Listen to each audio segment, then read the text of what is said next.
ভাবি ইশারায় আমাকে তার রুমে ডেকে নিল। যখন পুরোপুরি ব্যস্ত ছিলাম হবে এমন একটা অবস্থা, তখন হঠাৎ কাজের মেয়ে দেখে ফেলে। ওর বয়স বেশি না, 15 কিশোর হবে, কিন্তু খুবই সুন্দর ছিল। ওকে দেখে কেউ বুঝতেই পারবে না যে ও কাজের মেয়ে। তারপর কাজের মেয়ে বলল, সাহেব বাড়িতে আসলে আমি সব বলে দেব। আমি বললাম, তুই কি চাস বল, তোকে সব দিব, তবু তুই আমাদের গোপন কথা বলিস না। কাজের মেয়ে তখন বলল, দেখুন আমি দেখতে খারাপ না, আপনার ভাবি চেয়েও দেখতে বেশি সুন্দর, তাই আমি চাই আপনি আমাকে দিন। আজকের গল্পটি সম্পূর্ণ অন্য রকমের, তাই আমি গ্যারান্টি দিয়ে বলতে পারি গল্পটি শেষ পর্যন্ত শুনলে তোমাদের দাঁড়িয়ে যাবে।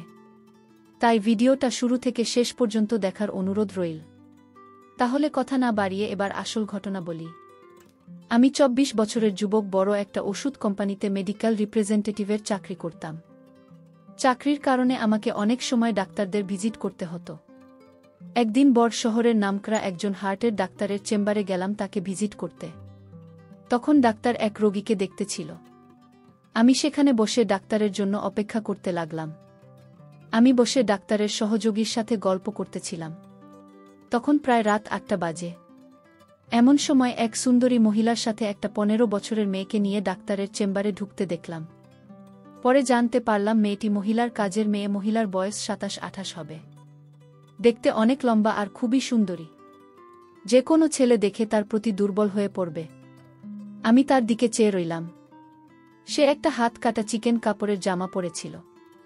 মহিলা আমার দিকে তাকিয়ে মুচকি হেসে বলল, আমি ডাক্তার দেখাতে চাই, তাই ডাক্তারের অ্যাপয়েন্টমেন্ট লাগবে।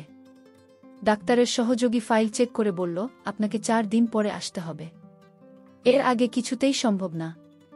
মহিলা বলল, প্লিজ ভাই, আমাকে কালকে ব্যবস্থা করে দিন। কিন্তু সহযোগী বলছে, না ম্যাডাম, কালকে কোনোভাবে সম্ভব না। এরপর মহিলাটি কাউন্টারের সামনে এসে একটু ঝুঁকে আমার দিকে তাকিয়ে কেমন একটা মুচকি হাসি দিয়ে বলল, আপনি একটু চেষ্টা করে দেখেন না। আমি তার দিকে চেয়ে রইলাম। আমি ভাবলাম এর সাথে খাতির হলে মনে হয় কিছু লাভ হবে। আমি বললাম, আপনি একটু বসেন, ডাক্তার ফ্রি হলে আমি কথা বলে দেখছি। কিছুক্ষণ পর ডাক্তার ফ্রি হলে আমি তার রুমে গিয়ে বললাম, আমার এক পরিচিত ভাবি আছে, তার যে কি সমস্যা, তাই আপনাকে কাল একটু সময় দিতে হবে। যেহেতু ডাক্তারদের আমরা অনেক সুযোগ সুবিধা দেয়, তাই সে তার সহযোগীর থেকে সব চেক করে আমাকে বলল, কালকে সকাল 10:30টায় আমি সময় দিতে পারব। আমি এসে মহিলাকে বললাম সকাল 10টায় সে আসতে পারবে কিনা। সে রাজি হল এবং আমাকে অনেক ধন্যবাদ দিল। আমিও তার সাথে চেম্বার থেকে বের হয়ে এলাম। তাকে বললাম, ডাক্তার সাহেবকে বলেছি আপনি আমার ভাবি, তাই সে রাজি হয়েছে। সে বলল, তাহলে কালকে আমার জন্য আপনাকে আবার আসতে হবে। আমি বললাম, এতে কোনো সমস্যা নেই, আপনার মতো সুন্দরী মহিলাকে সাহায্য করতে পেরে ভাল লাগছে। তার চেহারায় একটা হাসি দেখলাম। আমি বললাম, আমার নাম রাশেদ। সে বলল, নাম পূর্ণিমা। সে বিবাহিত, তার স্বামী দুবাই থাকে। সেও 1 মাসের দিনের ভিতর সেখানে চলে যাবে। সবকিছু রেডি হয়ে গেছে। এখানে সে আর তার শ্বশুর শাশুড়ি থাকে। আমরা আলাপ করতে করতে হাঁটতে লাগলাম। সে বলল, আমার বাসায় চলে 1 কাপ চা খেয়ে আসবেন। আমি বললাম, আজ না, অন্য একদিন যাব। কিন্তু পূর্ণিমা আমাকে অনেক অনুরোধ করে। এরপর আমি রাজি হলাম। তারা দুজনে একটা রিকশায় উঠে আমি আমার মোটরসাইকেল নিয়ে তাদের পিছু পিছু গেলাম। তাদের বাসায় গেলে তার শ্বশুর শাশুড়ির সাথে আমার আলাপ করিয়ে দিল। তাদের ছেলের বুকে সাহায্য করার জন্য তারা আমাকে অনেক ধন্যবাদ দিন। তারপর আমাকে চা বিস্কুট দিল। আমি চা খেয়ে বিদায় নেওয়ার জন্য রেডি হলাম। তখন পূর্ণিমা বলল, রাশেদ, যদি কিছু মনে না করেন একটা অনুরোধ করব। আমি বললাম, আমাকে আপনি না বললে তুমি করে বলবেন। আমি বয়সে আপনার ছোট হব, আর আপনি কিছু মনে না করলে আপনাকে ভাবি বলে ডাকতে পারি। পূর্ণিমা রাজি হল। তারপর বলল, রাশেদ, কালকে আমার শ্বশুর শাশুড়ি আমার ননদের বাসায় যাবে, তাই কাজের মেয়েটা বাসায় রেখে আমাকে যেতে হবে। তোমার যদি কোনো অসুবিধা না হয় তবে আমাকে সকালে এসে ডাক্তারের কাছে নিয়ে যাবে। আমি মনে মনে অনেক খুশি হলাম। আমি বললাম, ঠিক আছে, আমি সকাল 10টার সময় চলে আসবে। তারপর বিদায় নিয়ে চলে আসলাম। আমি খুশিমনে বাসায় ফিরে আসলাম। আসলে এখানে এত স্মার্ট মেয়েরা থাকতে পারে আমার কল্পনা ছিল না। আমি সব সময় তা ফলো করে বেড়াই। আমি বাসায় এসে খাওয়া দাওয়া করে পূর্ণিমা ভাবের কথা ভাবতে শুরু করলাম, আর কালকে সকালের জন্য অধীর আগ্রহে অপেক্ষা করতে লাগলাম। পরের দিন সকাল 7টায় ঘুম থেকে উঠে আমি রেডি হয়ে পূর্ণিমা ভাবির বাসায় চলে গেলাম। গিয়ে দেখলাম পূর্ণিমা ভাবি রেডি আর তার শ্বশুর শাশুড়ি রেডি হচ্ছে মেয়ের বাড়ি যাওয়ার জন্য। আমি আমার মোটর সাইকেলের পিছে পূর্ণিমা ভাবিকে নিয়ে চললাম। তারপর বাসার সামনে হাজির হলাম।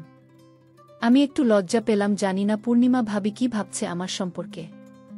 আমার কেন জানি মনে হলো পূর্ণিমা ভাবে ইচ্ছাকৃতভাবে আমার মোটর সাইকেলে উঠছে। এভাবে চলতে চলতে প্রায় আধা ঘন্টা লেগেছিল, ডাক্তার সাহেব তখনও আসে নাই। তাই ভাবি ওয়েটিং রুমে বসে অপেক্ষা করতে লাগল। আমিও ভাবির সাথে একটু দূরে বসে গল্প করতে লাগলাম। আমি বারবার ভাবি দিকে তাকাচ্ছিলাম। ভাবি ব্যাপারটা বুঝে মুচকি মুচকি হাসতে লাগল। কিছুক্ষণ পর ডাক্তার সাহেব এসে ভাবিকে চেক আপ করল। ডাক্তার দেখানো শেষ হলে আমি ভাবিকে নিয়ে বাসায় গেলাম। বাসার কাছাকাছি আসতেই পূর্ণিমা ভাবি আমার মোটরসাইকেল থেকে নেমে পড়ল। বাসায় এসে দেখলাম তার শ্বশুর শাশুড়ি চলে গেছে, আর কাজের মেয়ে বাসায় একা। ভাবি আমাকে বসতে বলে, কাজের মেয়েকে নিয়ে ভিতরে গেল। একটু পর ভাবি বলল, আমার ল্যাপটপ কালকে রাতে হঠাৎ বন্ধ হয়ে গেছে, তুমি কি দেখবে কি সমস্যা হয়েছে? আমি বললাম ঠিক আছে ভাবি, কোথায় নিয়ে আসেন? পূর্ণিমা ভাবেই বলল, আমার বেডরুমে আছে, তুমি ভেতরে আসো।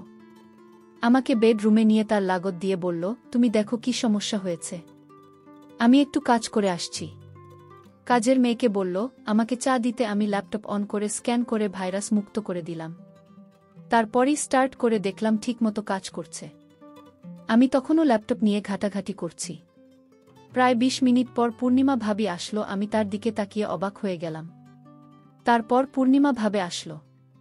আমি হাঁ করে তাকে দেখতে লাগলাম। ভাবে বললে, এমন করে কি দেখছো? আমি বললাম, তেমন কিছু না। ভাবি বলল, কিন্তু আমি তোমার মাঝে এমন কিছু দেখছি যা আমি আগে কখনো দেখিনি। ভাবি আমার অবস্থা বুঝে হাসতে লাগল। একটু পর কাজের মেয়ে আমাদের চা বিস্কুট দিয়ে গেল। আমরা চা খেতে খেতে গল্প করলাম। পূর্ণিমা ভাবি অনবরত হাসতে লাগল। আমি ল্যাপটপ ঠিক করে ভাবিকে দেখানোর জন্য একটা মুভি চালু করলাম, আর সাথে সাথে একটা বাজে ছবি চালু হলো। আমি কি করব বুঝতে না পেরে ভাবের দিকে তাকালাম। পূর্ণিমা ভাবে হাসতে হাসতে বলল, দেখো রাশেদ, আমি প্রায় 1 বছর হলো একা একা থাকি। আমার তো কিছু পেতে ইচ্ছে করে। কালকে তোমাকে ডাক্তারের চেম্বারে দেখে আমার ভিতরে কেমন জানি করছে। তোমাকে নিয়ে আমার মনের ভিতর একটা আশা যাক। আমি ল্যাপটপ বন্ধ করে উঠে দাঁড়ালাম। পূর্ণিমা ভাবি হেসে উঠে গিয়ে রুমের দরজা বন্ধ করে দিল। পূর্ণিমা ভাবি দরজা বন্ধ করে আমার সামনে আসলো। এমন সময় হঠাৎ করে দরজার বাইরে থেকে 15 বছরের কাজের মেয়েটা নখ দিয়ে ডাক দিল। আমি মনে মনে বললাম, আসার আর সময় পেল না। পূর্ণিমা ভাবিকে কাজের মেয়ে বলল, আপনি ওনাকে নিয়ে এখানে কি করছেন? পূর্ণিমা ভাবে বলল, আমি যা খুশি তাই করছি, আর তোর তো সাহস কম না। আমি এখানে কি করছি তুমি জিজ্ঞাসা করলি কেন আমারে? কাজের মেয়ে বলল, ম্যাডাম আমি তো খারাপ কিছু বলিনি। ম্যাডাম বলল, তুই এখন যা, তোর রুমে গিয়ে ঘুমান। কাজের মেয়ে তখন বলল, ঠিক আছে ম্যাডাম, আমি যাব। কিন্তু আপনারা যা করছেন তা কিন্তু মোটেই ভালো না।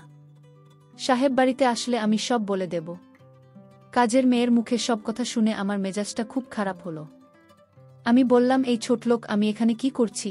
তুই আমার স্বামীকে বলবি। ম্যাডাম আপনি তো ভালো করে জানেন কি করতে চাইছেন। বাহিরের একটা লোক রাতের বেলায় কারো বাসায় এভাবে থাকতে পারে না। আমি বললাম, তুই কাল থেকেই বাসায় আসবি না। আমি তোর চেহারা দেখতে চাই না। 2 দিন দিনভর পাকামি করছিস। ঠিক আছে ম্যাডাম, আপনার মতো খারাপ ম্যাডামের বাসায় কাজ করার ইচ্ছাও আমার নাই। তবে ম্যাডাম আপনি মনে রাখেন আজকের দিনের কথা। আজকে আপনি কি করতে চাইছিলেন তা কিন্তু আমি ভুলব না, আর বলেও দেব। আমি কাজের মেয়েকে বললাম, এগুলো আমার স্বামী কখনো বিশ্বাস করবে না। কাজের মেয়েটি তখন বলল, বিশ্বাস কিভাবে করতে হয় তা আমার জানা আছে। কাজের মেয়েটি তখন বলল, আমার মোবাইলের সব রেকর্ড করা আছে। একটা অচেনা ছেলে আপনার রুমের ভিতর কি করে সেটা একটা বাচ্চা ছেলেও বুঝবে। কাজের মেয়েটা এত পাকা পাকা কথা জানে, আমি জানতাম না। আর তাছাড়া তার মাথায় প্রচণ্ড বুদ্ধি আছে। আমি এখন কি করব বুঝতেছি না। তখন রাশেদ বলল, রাগ করে কোনো সমাধান হবে না, উল্টো মান সম্মান যাবে। আর তাই আমি এর সমাধান করছি। ভাবি আপনি কোনো কথা বলবেন না। আমি কাজের মেয়েটিকে জিজ্ঞেস করলাম, আচ্ছা তুমি কি চাও এর বিনিময়ে? কাজের মেয়েটি বলল, আমি কিছু চাই না, আমার টাকা পয়সার কোনো লোভ নেই। আচ্ছা তাহলে কি করলে তোমার মুখটা বন্ধ রাখবে আর আমাদের কথা কাউকে বলবেন না? কাজের মেয়েটি বলল, একটা জিনিস চাই, যদি দেন তাহলে আমি কাউকে কিছু বলবো না। আমি বললাম, আচ্ছা ঠিক আছে, এখন বলো তোমার কি জিনিস চাই। কাজের মেয়েটি তখন বলল, আপনি ভাবির সাথে যা করতে চেয়েছিলেন আমিও তা চাই। কাজের মেয়ের মুখে এমন কথা শুনে আমার কলিজাটা কেঁপে উঠল। আরে বলে কি? আমি তখন কাজের মেয়েটিকে প্রশ্ন করলাম, এর আগে কি তুমি এরকম হয়েছে কারো সাথে? কাজের মেয়েটি বলল, না হয়নি, কিন্তু আমি চাই। আমি কাজের মেয়েটিকে বুঝিয়ে বললাম, দেখো তুমি এখনও বাচ্চা মেয়ে। আচ্ছা তুমি নিজেই বল, এখন কি তোমাকে বিয়ে দেওয়া ঠিক হবে?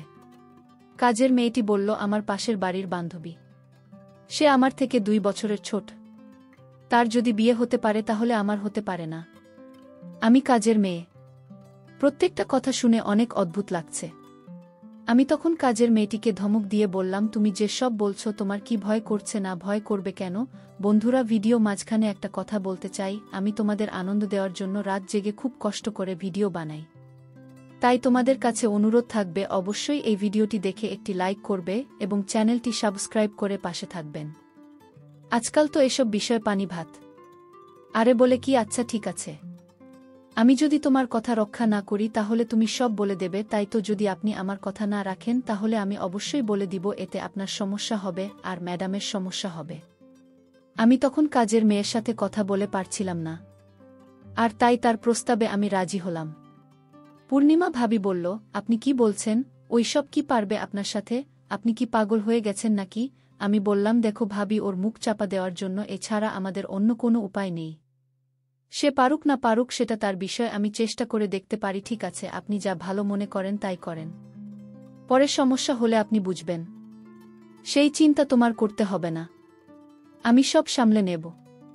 আমি তখন কাজের মেয়েটাকে বললাম, কোথায় যেতে হবে বলো।